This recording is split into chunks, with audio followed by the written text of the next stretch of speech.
ഭരണഘടനാ നിർമ്മാണ സഭയിൽ അവതരിപ്പിച്ച തീയതി 1947 നവംബർ 4-നാണ് ഇന്ത്യൻ ഭരണഘടനയുടെ കരട് ഭരണഘടനാ നിർമ്മാണ സഭയിൽ അവതരിപ്പിച്ചത്.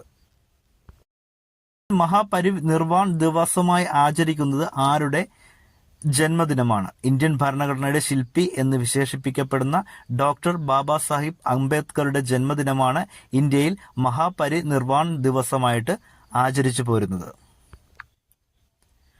ഭരണഘടനാ നിർമ്മാണ സഭ എന്നാണ് നിയമനിർമ്മാണ സഭ എന്ന രീതിയിൽ ആദ്യമായി സമ്മേളിച്ചത്? 1947 നവംബർ 17-നാണ് ഇന്ത്യൻ ഭരണഘടനാ നിർമ്മാണ സഭ നിയമനിർമ്മാണ സഭ എന്ന രീതിയിൽ ആദ്യമായി സമ്മേളിച്ചത്. 1947 നവംബർ 17. ഭരണഘടനാ നിർമ്മാണ സഭയിൽ പതാക സംബന്ധിച്ച സമിതിയുടെ തലവനാര്? ഡോക്ടർ രാജേന്ദ്ര പ്രസാദ്.